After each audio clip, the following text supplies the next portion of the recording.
Hey there. Are you going to be single this Valentine's Day and you're kind of dreading it, but you're also waiting for God to bring you that special person in your life at some point in the future? Well, if that is the case, then I have a few ideas that you might find helpful, not only for your single season right now, but also things that might help build up your future marriage in this moment.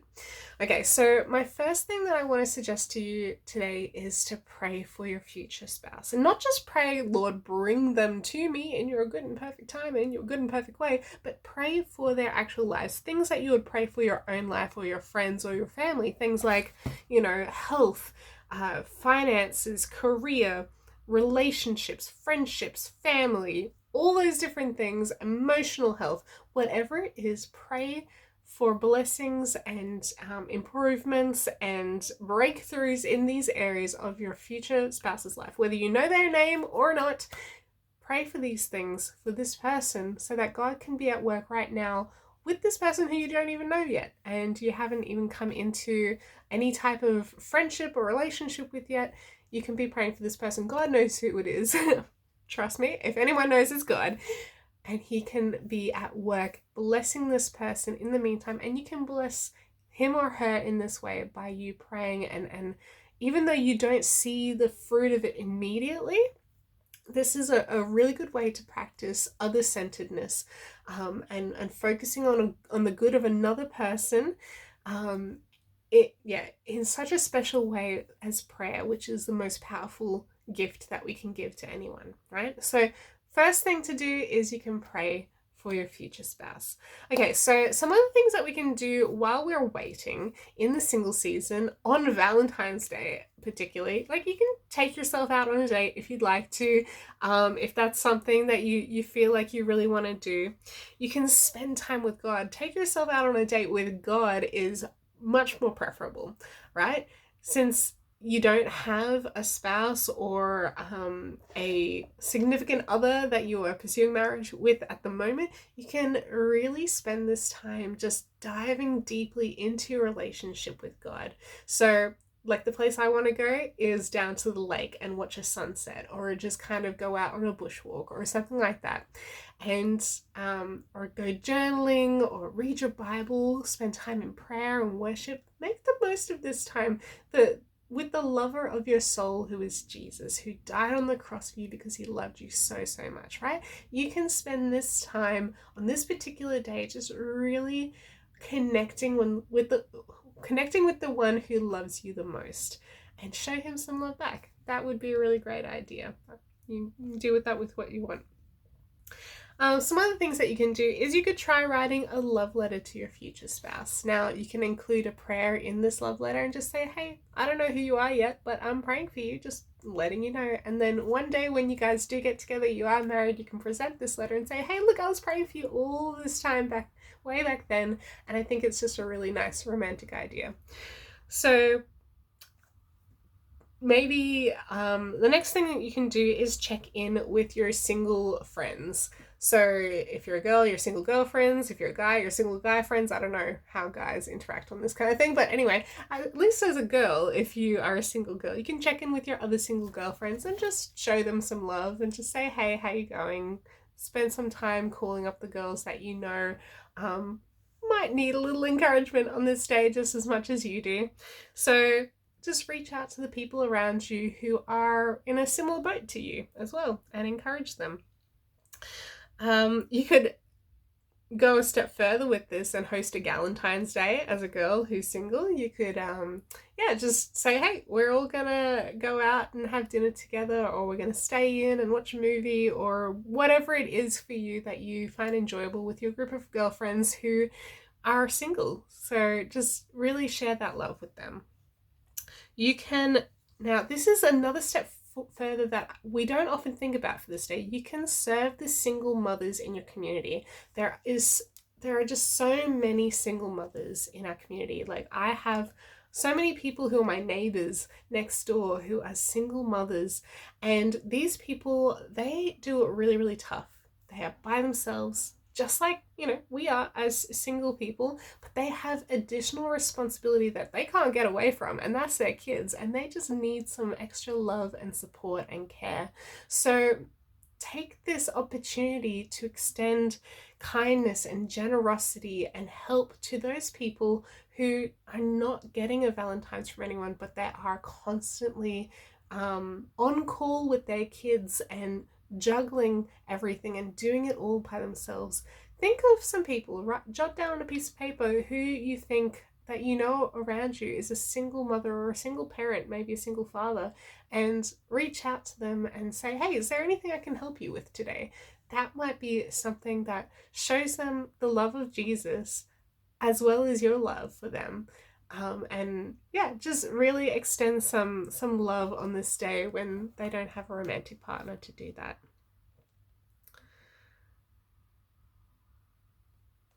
So some other things that you can do is just simply rest and enjoy the season that you're in.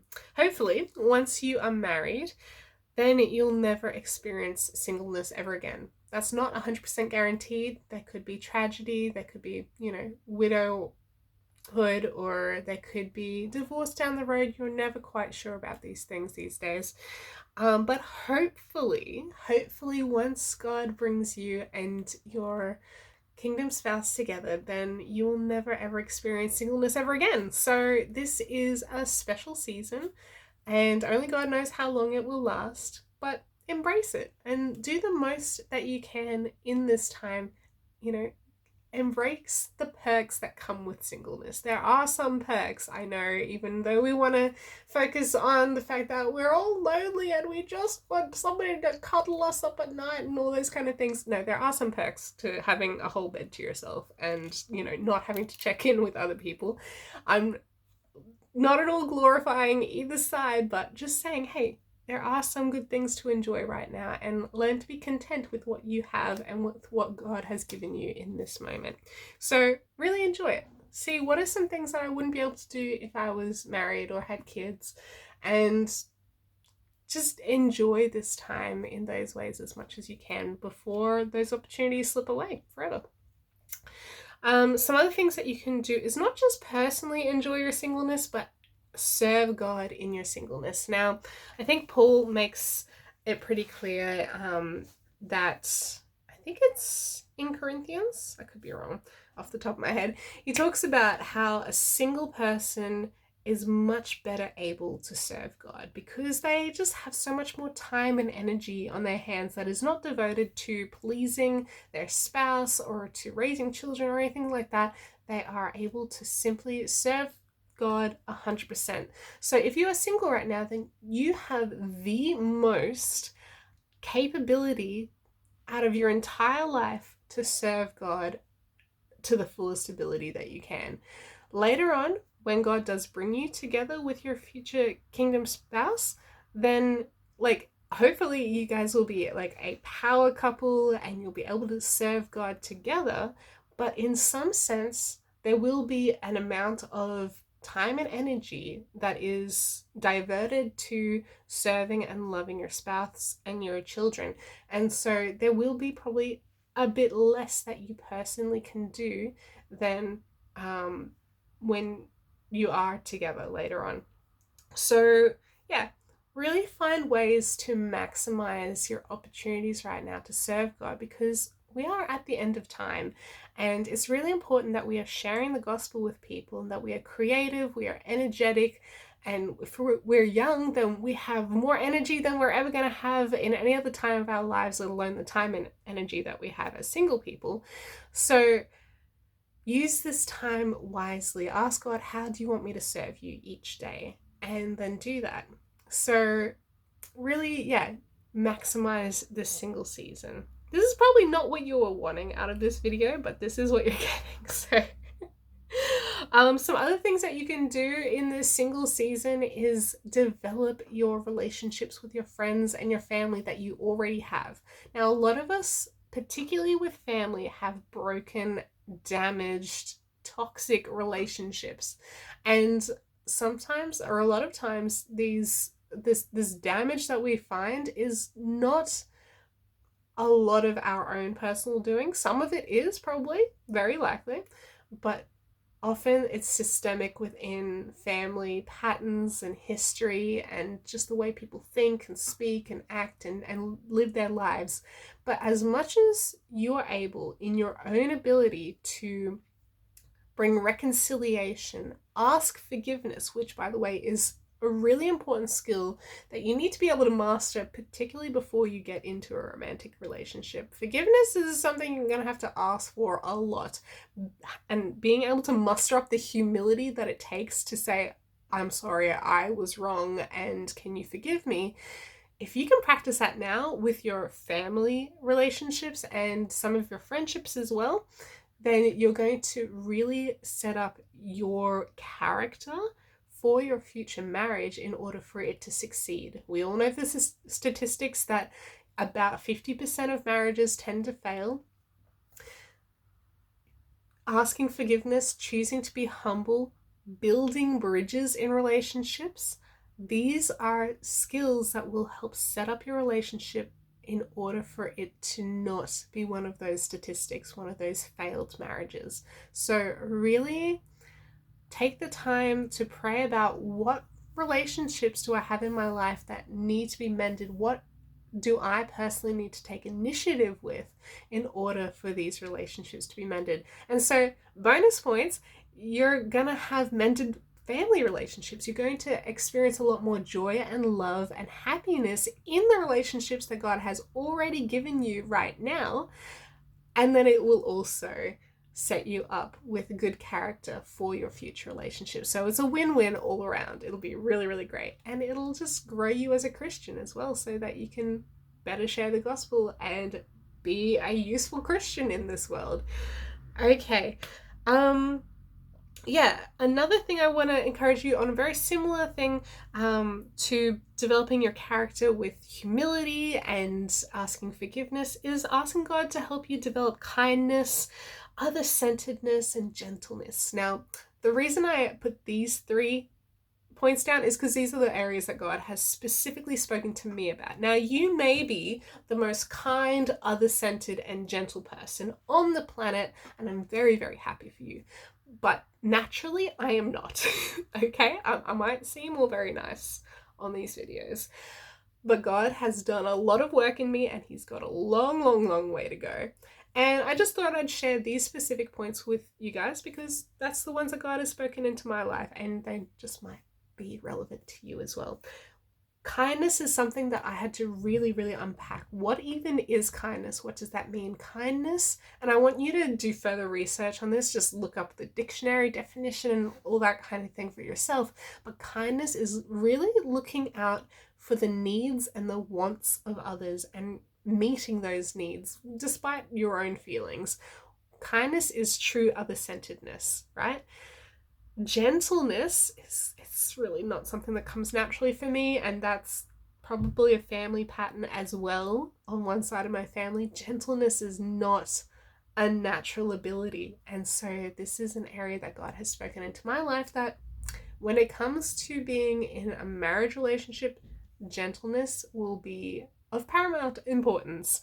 I can't imagine having a harsh personality on a regular basis would be conducive to having a healthy and happy relationship.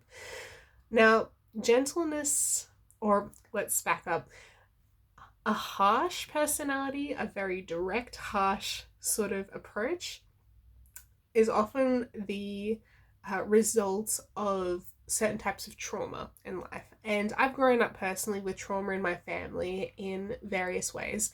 And it comes out in the way that I speak, in my attitude, in the way that I act. And so God has spoken to me specifically about developing gentleness as a skill in communicating and relating with others, because it goes against what has been ingrained in my upbringing.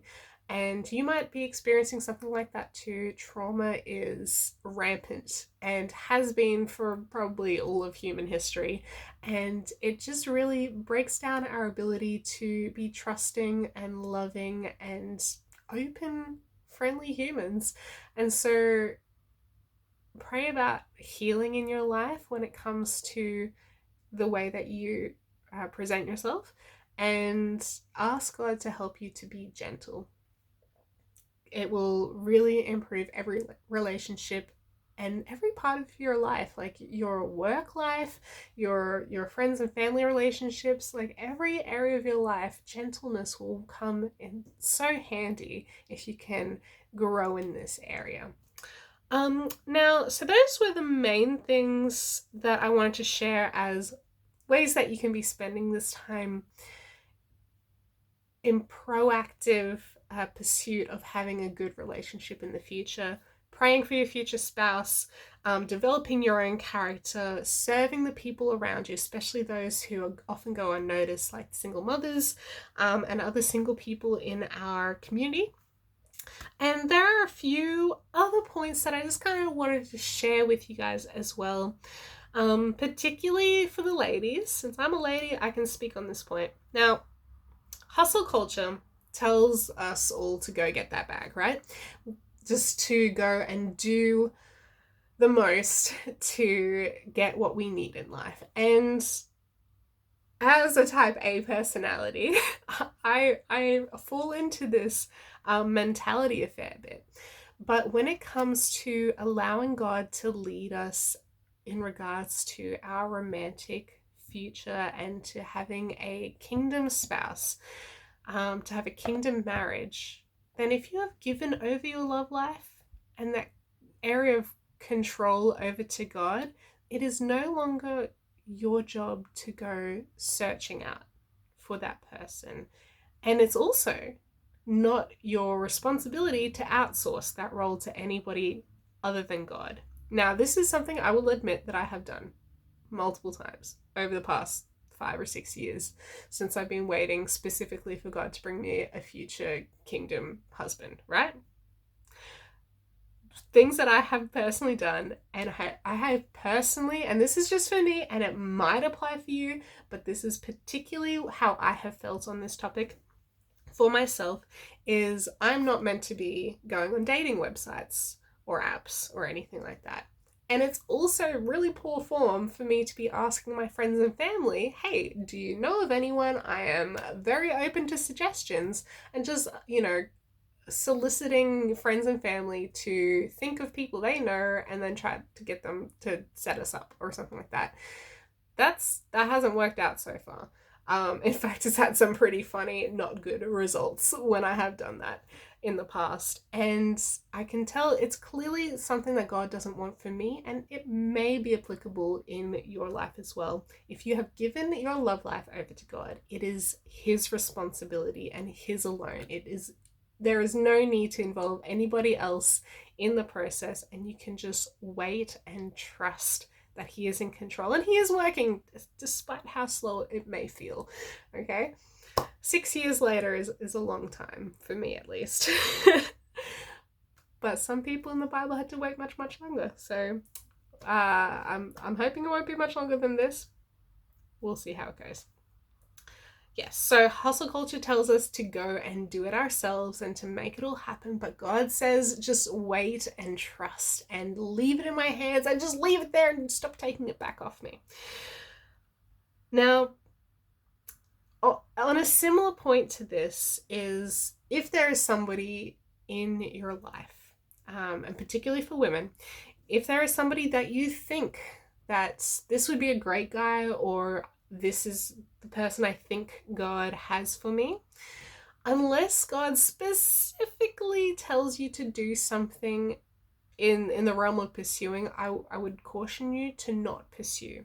Now, the reason why I say that women should not pursue is because when we do, it sets the tone for the rest of the relationship, for the entirety of the relationship in the marriage. Now, I know people who the woman is quite a dominant personality, and I've seen these relationships where the husband gets to take a step back, and decades later, she is taking on all the responsibility for everything, and he gets to sit back and relax and kind of just chill out when he should be the man and should be leading and should be taking more responsibility. And so I think it is very important, especially at the very, very beginning stages, to not take the lead in initiating a relationship as a woman. Now, there are some subtle ways that you as a woman can indicate